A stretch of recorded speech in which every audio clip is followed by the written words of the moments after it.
Assalamualaikum warahmatullahi wabarakatuh. Waalaikumsalam warahmatullahi wabarakatuh. Alhamdulillah wa syukurillah wa nikmatillah la haula wa la quwata illa billah. Pemirsa, kita akan kembali membacakan berita. Tapi dari tadi Bung Kameramen belum komentar kopiahnya Ustadz Alfian nih. Bung Alfian baru mau komentar nih. Keren tuh Bung Alfian pecinya. Ada GSMI, ada UAT. Masya Allah. Mudah-mudahan nanti bisa gerakan subuh apa Bung Alfian? Gerakan Subuh Milenial Indonesia Nasional. Masya Allah.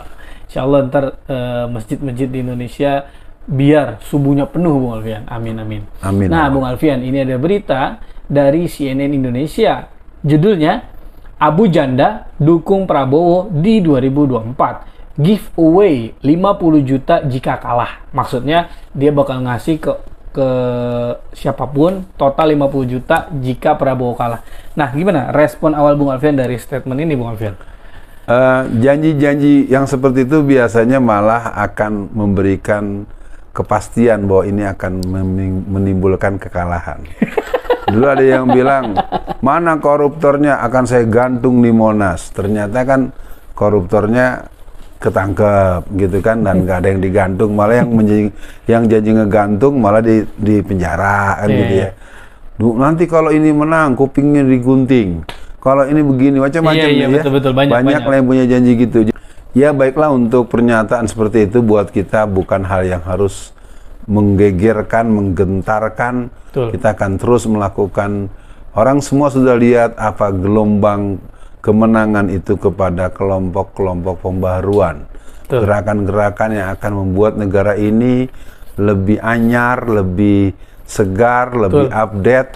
Dan tentu saya Alfian Tanjung mengajak kepada kaum milenial, mengajak kepada seluruh orang-orang yang tercerahkan, mengajak kepada semua masyarakat umum, mari kita pilih pemimpin yang dianggap bisa insya Allah menjadikan negeri ini lepas dari oligarki, lepas daripada agenda-agenda yang beriringan dengan bintang David dan bintang merah Palu Arit. Iya, Bung Alfian. Coba Bung Alfian hari ini, Bung Alfian posisikan diri sebagai pengamat politik, melihat posisi Prabowo yang didukung oleh Abu Janda, dan yang lainnya adalah dia didukung oleh Ferdinand Hutahian. Menurut Bung Alfian, apakah ini sebuah keuntungan untuk Pak Prabowo atau malah menjadi kebuntungan Bung Alfian? Sebenarnya kalau dibilang sebagai pengamat politik tidak terlalu keliru ya, karena saya memang praktisi politik sejak tahun 82. Tapi mungkin dalam konteks permainan politik nasional, rasanya saya melihat keadaan ini merupakan keadaan yang menurut hemat saya, bahasa Jawanya nuwun sewu, cek Sundanya mahampura, buat Pak Prabowo ini adalah merugikan Bapak. Nah, ya saya memandang begitu, karena ada destruksi dalam sistem patologi sosial, ada satu kerusakan yang telah terbangun dalam branding yang terbangun selama ini. Ya, artinya gelombang itu akan menjadikan nilai yang tidak menguntungkan. Nah, mungkin di sisi lain saya pikir yang dipentingkan sekarang adalah kepada masyarakat luas, mari kita berpikir jernih, mari kita berpikir dengan akal sehat, mari kita melihat persoalan dengan keberanian untuk melakukan pemilahan dan pemilihan, serta mengambil sikap untuk memenangkan yang akan menyelamatkan generasi kita, dunia dan akhirat. Betul Bung Alfian. Nah Bung Alfian, dari kalimatnya ini saya melihat ada dua sisi Bung Alfian. Satu sisi seolah-olah dia dukung Prabowo banget dan yakin banget Prabowo akan menang, tapi satu sisi sebetulnya ya mungkin ingin ngejelekin Prabowo juga, kalau menurut saya gitu Bung Alfian. Nah Bung Alfian, fenomena ini kan walaupun ya kita di 2024 itu belum tentu bersama dengan Gerindra mengusung capres atau cawapres yang disepakati Bung Alfian. Tapi kan di Gerindra itu ya karena dulu kalau kita bernostalgia di 2019 kita kan dekat lah ya dengan teman-teman Gerindra. Jadi kalau saya melihat ya yang paling pas minimal semodel Pak Fadlizon ya Bung Alfian. Kalau orang kayak gini dimunculkan, blunder-blundernya tuh kasihan gitu. Nah Bung Alfian,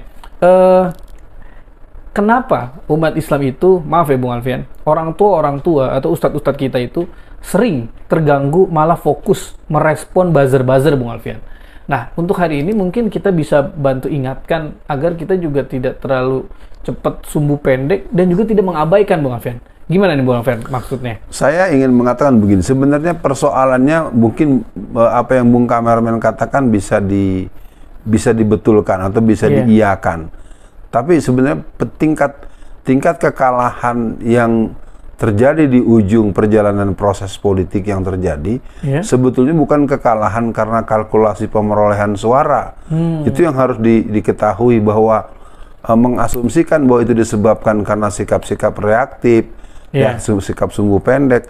Kalau saya sebagai orang yang melakoni dalam jangka panjang lebih dari 30 tahun saya berpolitik praktis, sesungguhnya pemerolehan suara apakah di TPS, apakah kemudian di PPK, terus kemudian sampai kepada KPU pusat, itu sebenarnya suara sejak dulu zaman Orde Baru pun sama. Suara buat umat Islam selalu besar. Dulu orang tahu kok yang namanya kotak-kotak suara yang dibawa dari Aceh, yang dibawa dari Kalimantan, yang dibawa dari itu kotak-kotak suara tersebut dari partai tertentu itu biasanya mereka membuang ke laut. Sementara di kapal sudah disiapkan kotak baru atau kotak yang sama tapi isinya sudah dicoblos dengan partai penguasa saat itu. Jadi artinya saya ingin katakan kepada pemirsa, perbincangan ini memang menjadi sangat perlu disadarkan bahwa bicara politik itu orang bicaranya kalah menang. Betul. Nah, dalam kelompok Machiavellistik yang menghalalkan segala cara, mereka lakukan itu. Nah, saya mengajak kepada kaum muslimin, kita tidak boleh menang dengan cara curang, tetapi kita jangan mau dicurangi. Betul. Mari kita halangi kecurangan tersebut dari start awal curang yang mereka lakukan. Jadi selama 35 tahun saya aktif di politik praktis, ada sedikit pengetahuan yang saya peroleh yang sangat bermanfaat dan bisa dibicarakan di forum-forum yang disepakati, yaitu memahami varian-varian kecurangan dari hulu ke hilir sehingga kemenangan ada di tangan kita dengan izin Allah. Jadi saya pikir ini Bung Kameramen keren ya diskusi kita seperti ini. Iya, Bung Alfian memang unik framing berita yang muncul Bung Alfian. Contoh misalkan Prabowo kecewa atau Gerindra kecewa Anies mengkhianati Gerindra. Kemudian netizen merespon Prabowo mengkhianati ulama, masuk ke kabinet nggak permisi sama ulama. Nah ini berkembang Bung Alfian di umat gitu. Nah, tapi untuk akhir sesi kali ini Bung Alfian, apa nih pesan Bung Alfian untuk umat Islam gitu Bung Alfian? Karena saya ingat pesan Bung Alfian, kita tuh jangan terlalu sering terkecoh atau tersibukkan dengan agenda musuh, tapi kita harus sibuk dengan agenda kita. Gitu gimana Bung Alfian untuk pesan kali ini? Ya, yang jelas saya sih sangat yakin ya kemenangan itu akan tetap didapatkan oleh orang yang merancang kemenangan dengan perencanaan yang sempurna, dengan pemenuhan komponen elemen environmental dan komponen-komponen pendukung yang sempurna, dengan proses yang sesuai dengan mekanisme yang sempurna, dan yang berikutnya ada kemampuan untuk maintenance dalam konteks secara proses manajerial dan proses pengamanan. Artinya ini memang perang. Politik itu kan perang tanpa senjata. Jadi buat masyarakat luas, tolong diperhatikan bahwa kemenangan kita adalah sebuah kepastian dengan izin Allah. Maka kepada para tokoh-tokoh Islam, jangan tanggung memberikan dukungan. Betul. Saya dengar betul, ayo semua pilih. Jadi sejak pemilu 2014 sudah tidak ada lagi perbedaan. Seluruh gerakan Islam yang merupakan orang yang pernah terlibat dalam gerakan di negeri kita dari berbagai lini pergerakan dan terutama gerakan-gerakan yang punya akar kesejarahan di Indonesia ini, mereka menginstruksikan untuk mencoblos. Kelemahannya adalah tidak diberikan perintah yang sama untuk adanya kesiapan untuk mengawal TPS. Nah, saya himbau kepada syekh, pada guru-guru, para ulama-ulama, mari laskar-laskar Islam seluruh Indonesia, pemuda-pemuda, satuan-satuan, ya, apakah yang namanya kelompok-kelompok pengamanan, apakah bentuk-bentuk satgas, apakah apa, brigade, segala macam, agar mereka juga mendapatkan penugasan untuk menjadi pengawal TPS. Nah, hal ini mungkin menjadi satu pembicaraan yang bisa kita matangkan dalam tema-tema berikutnya. Sekian dibacain berita kali ini. Assalamualaikum warahmatullahi wabarakatuh. Waalaikumsalam warahmatullahi wabarakatuh.